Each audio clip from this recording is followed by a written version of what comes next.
माननीय supreme court के द्वारा आज दिनांक 28 नवंबर 2023 को Shri Jaiveer Singh versus state of Uttarakhand यानी NIOS डीलर्ड मामले में अंतिम रूप से फैसला दे दिया है। टोटल 38 पेज का ये जजमेंट है, जिसके 38वें पेज पर जब आप जाएंगे तो 43 और 44 नंबर का जो पॉइंट है, इसमें पूरे जजमेंट को ऑनरेबल सुप्रीम कोर्ट ने समराइज कर दिया है। इसी पॉइंट को समझ करके पूरा आप जजमेंट को समझ सकते हैं।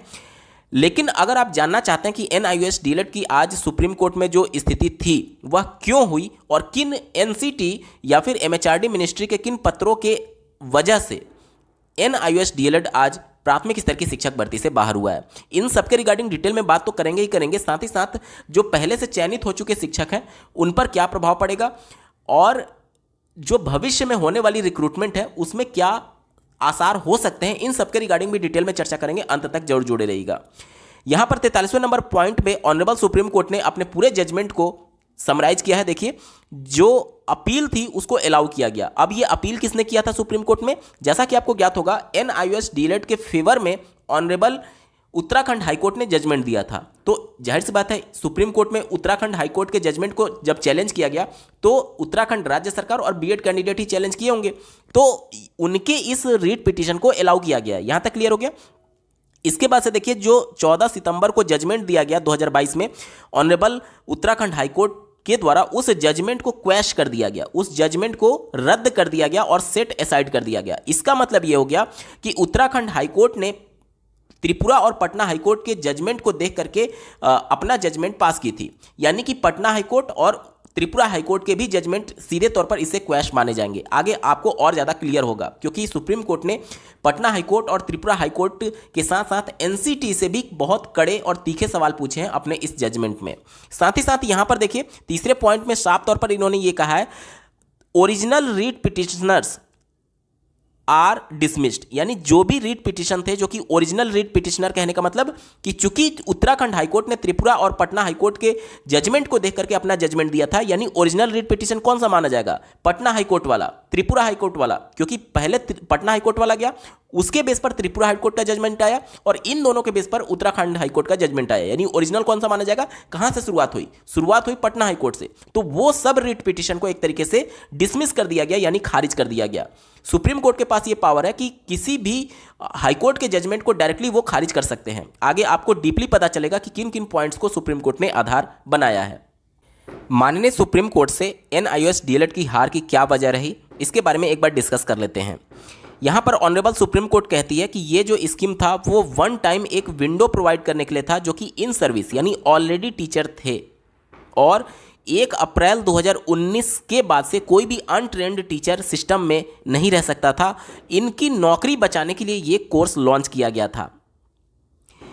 As such we find that the high court has erred in holding that the 18-month diploma conducted by NIOS through ODL mode is equivalent to 2-year diploma as provided in notification NCT 23 August 2010 and 29 जुलाई 2011। यानी कि honourable supreme court ये कहती है कि यह Patna high court के द्वारा और त्रिपुरा हाईकोर्ट के द्वारा एरर किया गया ये एग्जामिन करने में कि 2 साल का जो रेगुलर डिप्लोमा कोर्स होता है वह कैसे इक्विवेलेंट हो सकता है 18 माह के डिप्लोमा कोर्स के तहत, क्योंकि 23 अगस्त 2010 और 29 जुलाई 2011 का NCT का जो नोटिफिकेशन है जिससे मिनिमम एलिजिबिलिटी तय होती है, उसमें 2-year डिप्लोमा का जिक्र किया गया है, ना कि 18 महीने के डिप्लोमा जिक्र किया गया है।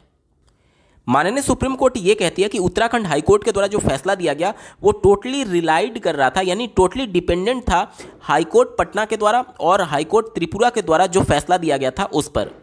माननीय सुप्रीम कोर्ट माननीय पटना हाईकोर्ट पर तीखी टिप्पणी करते हुए ये क्लेम करती है, देखिए, in the absence of specific order of NCT granting equivalence of 18-month course with 2-year course in our view the high court has totally erred in finding that since the said communication does not mention non-equivalence it would be deemed to be equivalent। यानी कि माननीय Patna high court ने जब अपना decision दिया उस समय NCT का कोई भी एक ऐसा पत्र नहीं था जो कि ये ग्रांट कर रहा हो कि 18 माह का जो NIOS DLED कोर्स है और जो 2 साल का रेगुलर कोर्स है वो इक्विवेलेंट है। इस प्रकार का कोई भी NCT के द्वारा पत्र जारी नहीं किया गया था और बिना इसके पटना हाईकोर्ट ने NIOS DLED को 2 साल के रेगुलर DLED कोर्स के इक्विवेलेंट माना, जिसको लेकर के टोटली एरर करार दिया है ऑनरेबल सुप्रीम कोर्ट ने।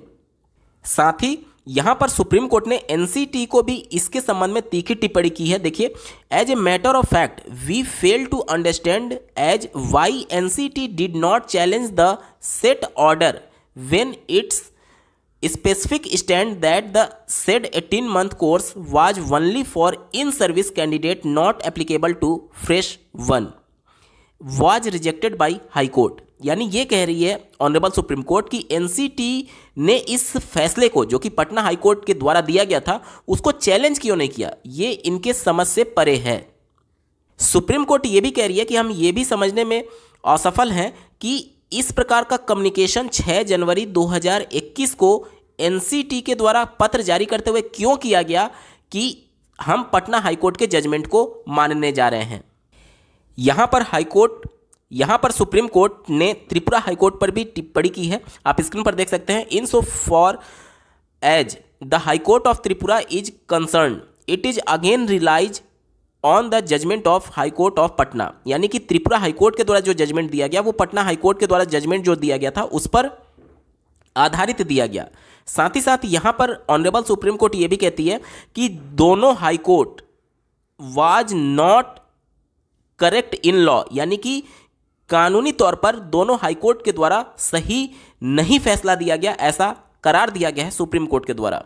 सुप्रीम कोर्ट ने यहां पर केंद्र सरकार के लिए भी तीखी टिप्पणी करी है। देखिए, it can thus be seen that it is trite law that the government can't amend or supersede statutory rule by administrative instruction.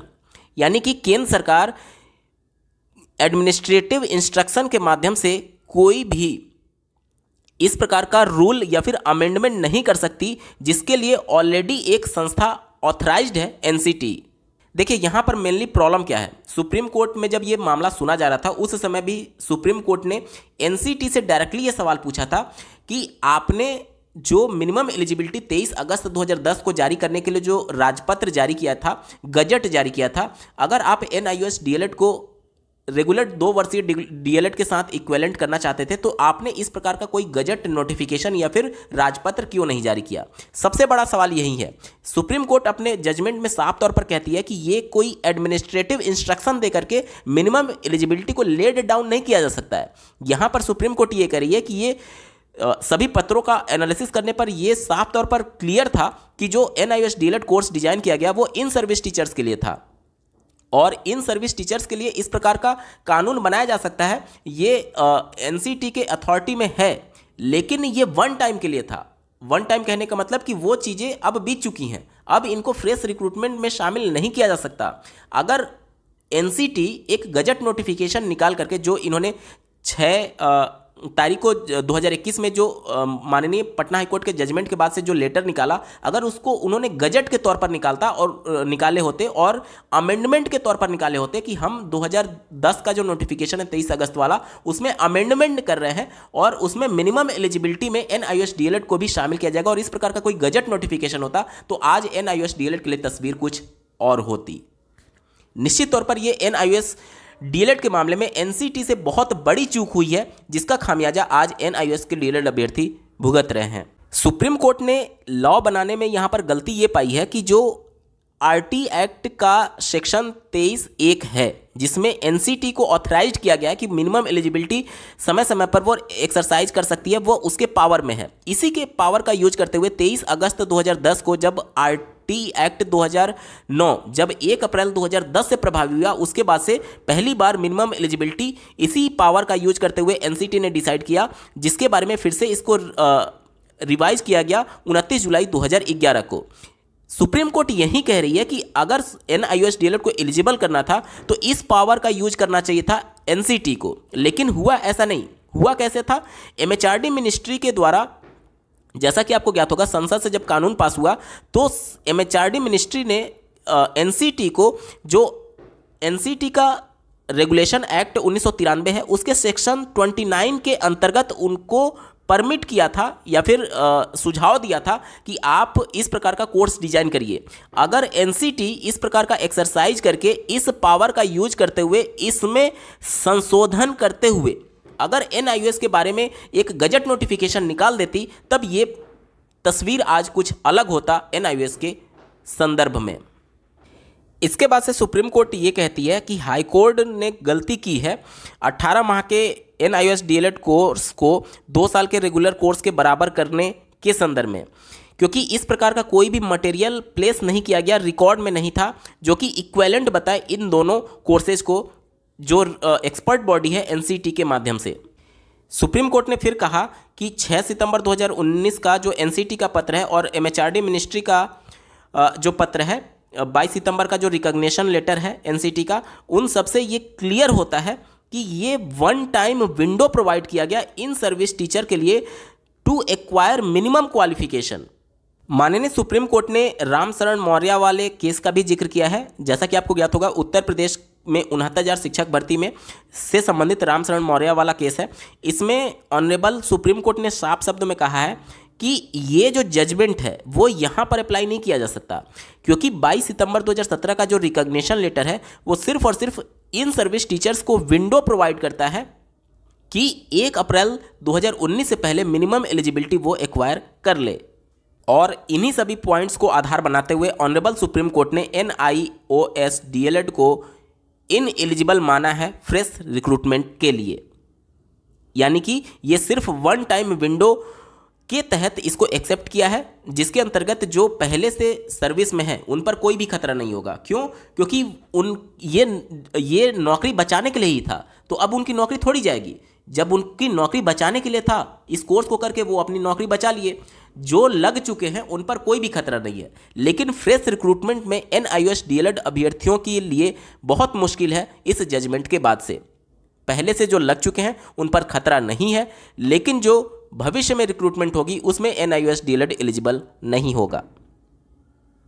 इस वीडियो को देखने के लिए आपका बहुत बहुत धन्यवाद।